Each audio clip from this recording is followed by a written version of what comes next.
बिस्मिल्लाहिर्रहमानिर्रहीम। अस्सलाम वालेकुम एवरीवन। हम लोग मैथमेटिका को ओवरऑल डिस्कस कर रहे हैं कि किस तरह से चीज़ों को सम अप किया जा सकता है। वो सारी चीज़ें जो हमने डिस्कस की हुई हैं, तो आज फर्दर उसी डिस्कशन को लेके आगे चलते हैं। हमने अपने प्रीवियस लेक्चर्स में इक्वेशंस के सॉल्यूशंस के बारे में पढ़ा था कि हम इक्वेशंस को सॉल्व किस तरह से कर सकते हैं। हमने सिंपल इक्वेशन लिखी थी और उनके सॉल्यूशन फाइंड किए थे। लेकिन हमारे पास जब कोई अलजेब्रिक एक्सप्रेशन या इस तरह की कोई इक्वेशन आ जाए तो हम उसको सॉल्व कर सकते हैं, लेकिन इक्वल का साइन हमें 2 दफ़ा इसके अंदर इंसर्ट करना पड़ेगा। यानी कि जहाँ पे हम कहते हैं ना कि x इक्वल टू समथिंग, या आपके पास क्वाड्रेटिक इक्वेशन होती थी कि x square plus ax square plus bx plus c is equal to 0, तो इज इक्वल की जगह पे आपको डबल इक्वल लिखना पड़ेगा, तब जाके आपकी इक्वेशन जो है वो सॉल्वेबल होगी। अब समटाइम तो हमारे पास सिंगल वेरिएबल होता है जिस तरह x है, लेकिन समटाइम हमारे पास मल्टीपल वेरिएबल होते हैं। तो हम मैथमेटिका को बता सकते हैं कि किस वेरिएबल को इन टर्म ऑफ वेरिएबल सॉल्व करना है। मसलन हमारे पास ये जो सेकंड इक्वेशन है, इसमें हमने लास्ट में से बताया है कि solve x in term of y। हम क्या करते हैं, Mathematica can solve an equation for one variable in term of an other variable. उसके बाद अगेन हमारे पास इक्वेशन सॉल्व करने के लिए लाइक हमने रूट फाइंड करना था स्क्वायर रूट के बारे में, तो हमारे पास एक सिंपल इसका सॉल्यूशन आ सकता है कि हम डायरेक्टली उसको फंक्शन दें पॉइंट रूट का और उसके बाद उसे वैल्यू दें, तो हमारे पास उस वैल्यू का आंसर आ सकता है। अब देखें cos x equal to x और हमने x के अंदर वैल्यू पुट की 0। Mathematica can solve system of simultaneous equations, बिल्कुल हमें पता है, हम पहले कर चुके हैं। Eliminate a variable in a system using eliminate command. Eliminate की कमांड को हम यूज करेंगे किसी भी वेरिएबल को किसी इक्वेशन से खत्म करने के लिए। और सिंपली यूजिंग रिड्यूस। अब एलिमिनेट और रिड्यूस, अगर हमारे पास कोई एक इक्वेशन है और उसमें हम एलिमिनेट या रिड्यूस की कमांड को यूज करेंगे तो आर्गुमेंटल ब्रैकेट्स के अंदर हमें वो वेरिएबल लिखना पड़ेगा। अगर हम x की बात कर रहे हैं या हम y की बात कर रहे हैं, तो यहाँ पे हम जो वेरिएबल लिखेंगे वो ऑटोमेटिकली हमारी इक्वेशन में से रिड्यूस हो जाएगा, वो हमारी इक्वेशन में से एलिमिनेट हो जाएगा, वो कम हो जाएगा वहां से। तो उसके बाद हमारे पास कुछ कंस्ट्रक्टर्स हैं, प्रोग्रामिंग कंस्ट्रक्टर्स हमारे पास जो होते हैं।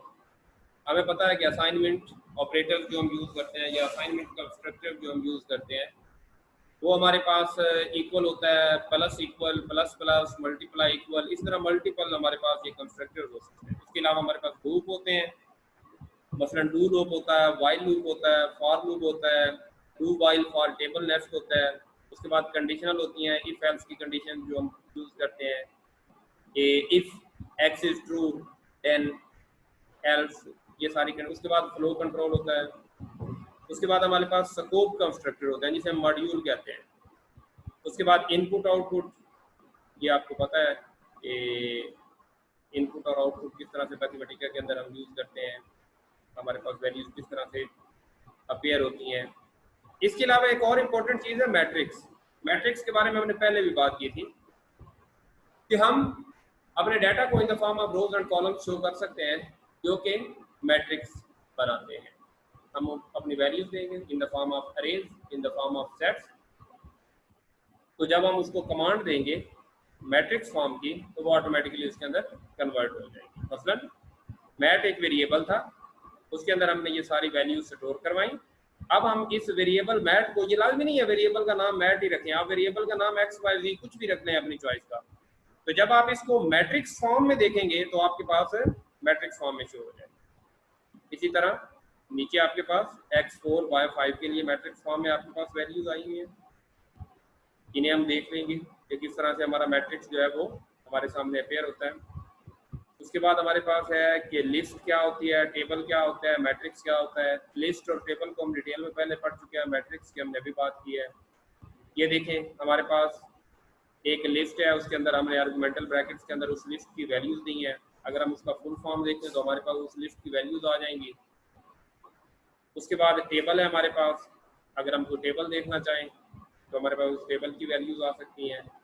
उसके बाद उस टेबल को प्लॉट करना चाहें तो हम उसको प्लॉट कर सकते हैं, लाइक प्राइम नंबर्स को हमने प्लॉट कर दिया है पहले 50 को। तो इसके अलावा हमारे पास एक अहम चीज़ होती है कि हम किस तरह से अपनी जब हम काम कर रहे होते हैं ना, तो हम समटाइम चाह रहे होते हैं कि हमारी स्क्रीन के ऊपर इतनी ज़्यादा चीज़ें हो गई है कि हम स्क्रीन को क्लियर कर रहे हैं।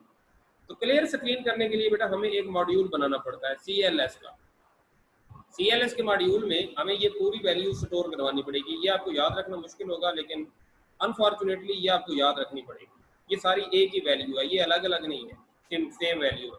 ये सारी की सारी CLS क्लियर स्क्रीन का जो मॉड्यूल हम बना रहे हैं, उस मॉड्यूल में हम वैल्यू स्टोर करवाएंगे। उसके बाद जब भी हम कहीं पे भी काम करते हुए CLS प्रेस करेंगे ना, तो हमारा जितना भी स्क्रीन पे पीछे काम हुआ हुआ वो सारा ऑटोमेटिकली क्लियर हो जाएगा, हमारी स्क्रीन क्लियर हो जाएगी। तो इसको हम प्रैक्टिस करते हैं कि किस तरह से ये काम करता है। तो उसके बाद हमने टेबल्स अरेज की बात की है, इसके बारे में हमारी एक अच्छी खासी डिस्कशन पहले भी हो चुकी है कि टेबल्स किस तरह होते हैं, कॉलम्स की फॉर्म में, रोज की फॉर्म में। उसके बाद अरेज के लिए हमने कहा था कि किस तरह से हम अरे को जनरेट करा सकते हैं, 3x2 की अरे को अगर हम जनरेट करवाना चाहें तो।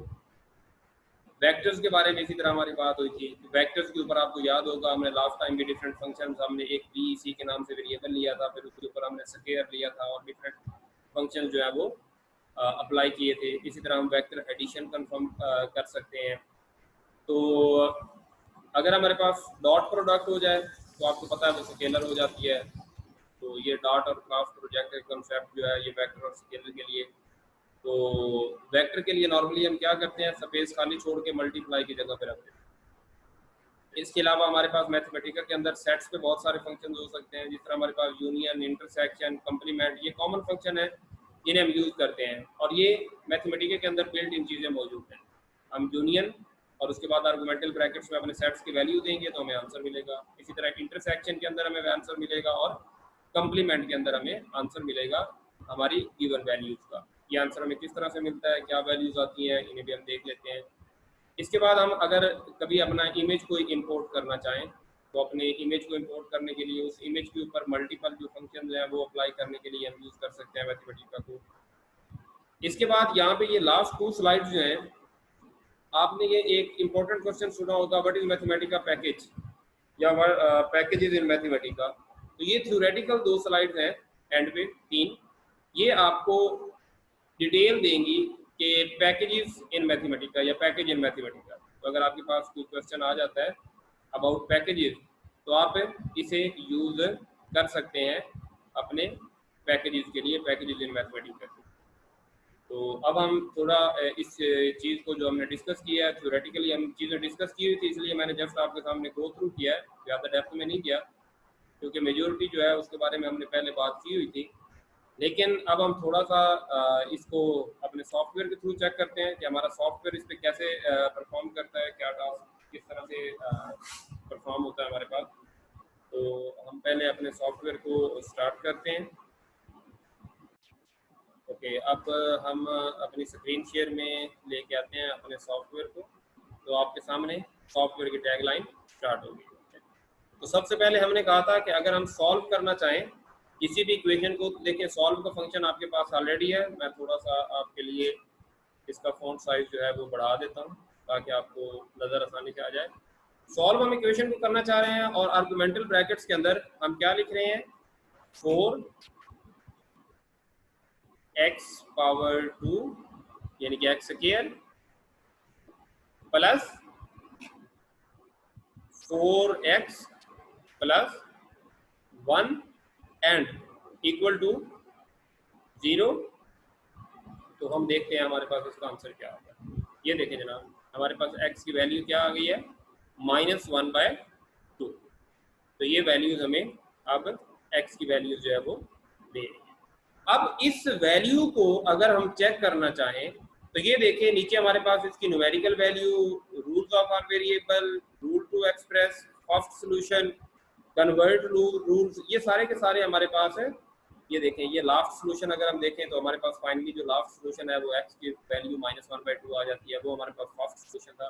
तो ये नीचे आपके पास मल्टीपल ऑप्शंस अब आते जाएंगे, जिन ऑप्शंस को अब अगर हमने अभी बात की थी कि हम इन टर्म ऑफ वैल्यू यानी कि x को इन टर्म ऑफ y सॉल्व करना चाहें या y को इन टर्म ऑफ x सॉल्व करना चाहें, तो उसके लिए हमारे पास जो इसके मैथमेटिका के अंदर कमांड होती हैं, तो ये देखें आपके सामने कमांड शो हो रही है कि किस तरह से इन टर्म ऑफ x और इन टर्म ऑफ y जो है वो हम वैल्यूज को सॉल्व कर सकते हैं मैथमेटिका के अंदर। इसके अलावा हमारे पास नेक्स्ट जो चीज़ें हमने की थी वो हमारे पास थी कि किसी भी इक्वेशन को सॉल्व करना फॉर रूट पर्पस। तो हमने कहा था कि फाइंड, ये देखिए पहला जो फंक्शन है वो फाइंड रूट का है, और फाइंड रूट्स के अंदर हमने जो वैल्यू रखी थी वो हमारे पास थी कॉज की, और वेरिएबल जो हमने डिक्लेयर करवाया था कॉज के लिए वो x था, वाइल x की वैल्यूज हमने बताई थी कि x 0, तो ये लें आपके पास उसका रूट निकल आया कॉज x का, और उसके अंदर जो हमने वैल्यू रखी हुई है।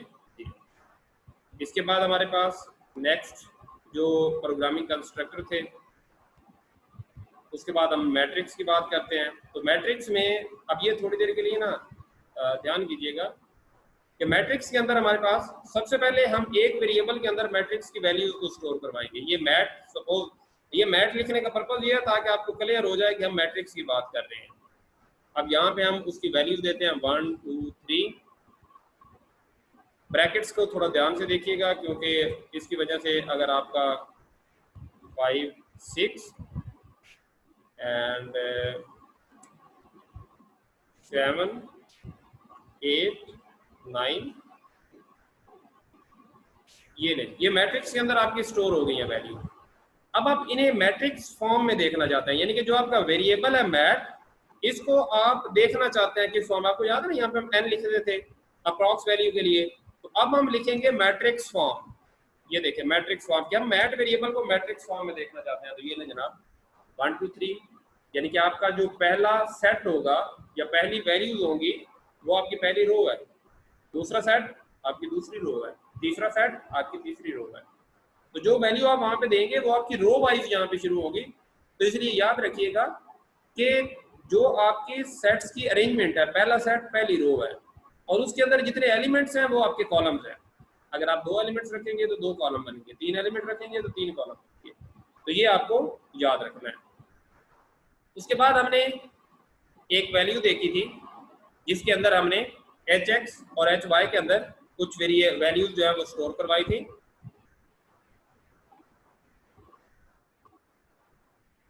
hx के अंदर हमने स्टोर करवाया था 0.5, ये सेमीकोलन। hy के अंदर हमने स्टोर करवाया था 0.7, अगेन सेमीकोलन। उसके बाद हमने मैट के अंदर वैल्यूज दे रखी थी x और y की, और फिर उसको मैट्रिक्स फॉर्म में शो करवाया था। मैट के अंदर ये वैल्यूज रखी थी, और अब जो मैट है उसे अगेन क्या करवाया था, मैट को मैट्रिक्स फॉर्म में शो करवा दिया था मैट्रिक्स फॉर्म में। तो ये आपके पास वैल्यूज आ गई 1.2 1.7, यानी कि देखें ना आप अगर राइट साइड पे चलते जाएं, आप रोज में चलते जाएं एक्स एक्सिस पे, तो 0.5 का डिस्टेंस आ रहा है अगर आप ध्यान से देखें, और अगर आप वाई एक्सिस पे चलते जाएं तो 0.7 का डिस्टेंस आ रहा है। ये जो अपने यहाँ पे खुद ही डिक्लेयर हमने करवाया ना कि एक्स एक्सिस पे जो है वो 0.5 के डिस्टेंस के साथ और वाई एक्सिस पे 0.7 के डिस्टेंस के साथ, और एक्स जो है एक्स एक्सिस हमारा जो है वो एच एक्स को फॉलो करेगा और वाई एक्सिस जो है वो एच वाई को फॉलो करेगा। जबकि हमारे जो एक्स एक्सिस हैं वो 4 बनेंगे और वाई एक्सिस 5 बनेंगे। इसका मतलब है कि हमारी जो नंबर ऑफ रोज हैं वो 4 बनेंगी और नंबर ऑफ कॉलम्स जो y हैं वो 5 बनेंगे। तो ये इस तरह से आप कॉलम्स के अंदर इसके अंदर मैट्रिक्स के अंदर चीज़ों को परफॉर्म कर सकते हैं। अब इसी तरह सपोज हम इनवर्स लेना चाहें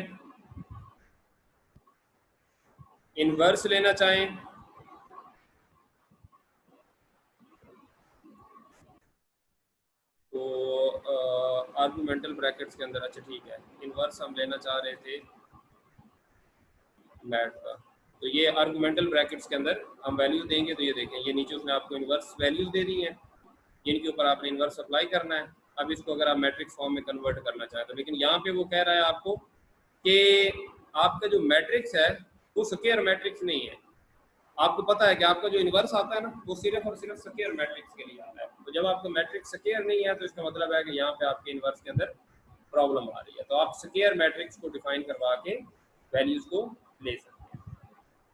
उसके बाद लिस्ट और टेबल जो है, ये चीज़ें हम ऑलरेडी पहले कर चुके हैं बहुत दफ़ा। अब हम देखते हैं कि हमारा जो हमने पढ़ा है क्लियर स्क्रीन का जो मॉड्यूल हमने बनाया था, क्लियर स्क्रीन करने के लिए CLS का मॉड्यूल, वो किस तरह से हमारे पास है काम करता है।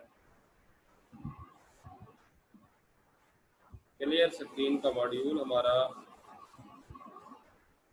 जिस तरह से था, और हम नोटबुक को कर रहे थे, तो नोटबुक की वैल्यू हम यहाँ पे देंगे।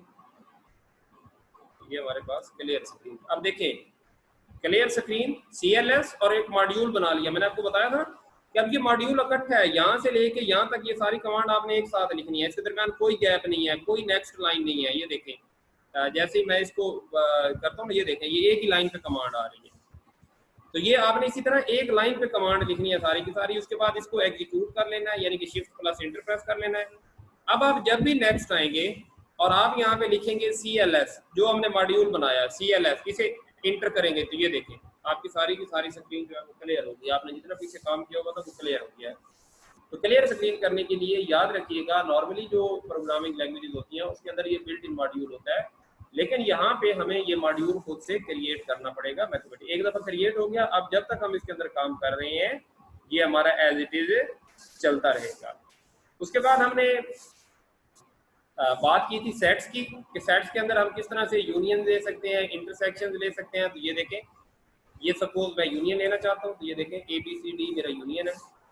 इसी तरह अगर मैं किसी सेट का, मेरे पास सेट्स हैं और मैं उनका इंटरसेक्शन लेना चाहता हूँ, तो सिंपल हमारे पास बिल्ट इन जो फंक्शन इंटरसेक्शन का है वो मौजूद है इसके अंदर मैथमेटिका के अंदर। तो मैं वैल्यूज पुट करूँगा, मेरे पास उसका इंटरसेक्शन आ जाएगा।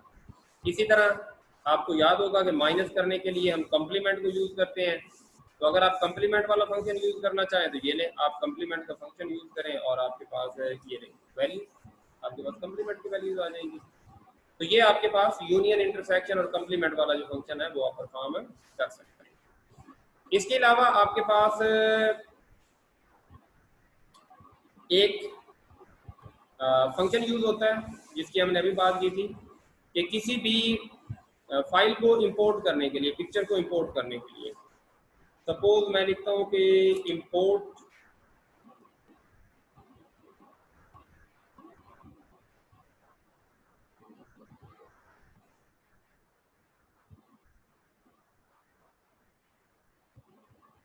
इंपोर्ट करते हैं हम किसे, पिक्चर को। अब पिक्चर को इंपोर्ट करने के लिए ना हमें उस पिक्चर का एड्रेस देना पड़ेगा, हमें उस पिक्चर का पाथ देना पड़ेगा। तो आप जाएंगे अपने सॉफ्टवेयर के अंदर इंसर्ट पे, इंसर्ट पे आपको फाइल पाथ नाम की एक ऑप्शन नजर आएगी, आप फाइल पाथ पे जाएंगे। उसके बाद उस फाइल पाथ पे जाके आपकी जहां पे पिक्चर पड़ी हुई होगी आप उस पिक्चर को सेलेक्ट करेंगे, आप उस पिक्चर को सेलेक्ट करेंगे और फिर वहां से आप चूज करेंगे अपनी पिक्चर को। सपोज ये देखें, ये मैंने इंपोर्ट कर रहा हूँ ई डॉक्यूमेंट्स पर्सनल में से शाहिद अमीर डॉट JPG। तो ये देखें मेरी जो पिक्चर है वो ऑटोमेटिकली इंपोर्ट हो जाएगी मेरे सिस्टम से, जो मैंने उसका पाथ दिया है। तो ये आपके पास इंपोर्ट पिक्चर का, इंपोर्ट का फंक्शन आपने यूज करना। उसके बाद पाथ देने के लिए आपको याद नहीं होगा कि पाथ आपने कैसे लिखना है, तो उसके लिए बेहतर यही है कि आप इंसर्ट के ऑप्शन में जाएं, जो आपके पास मैथमेटिका के सॉफ्टवेयर की जो आपके सामने आउटलुक है उसके बिल्कुल ऊपर फाइल एडिट के बाद इंसर्ट है, टैब के अंदर एक टैब है इंसर्ट की, और इंसर्ट पे आप क्लिक करें और वहां से फाइल पाथ में जाएं, वहां पे क्लिक करके अपनी फाइल को सिलेक्ट करें। अब देखें इसके ऊपर ये डिफरेंट फिल्टर्स, फीचर्स, ये सारी चीजें इसके अंदर कर सकते हैं आप।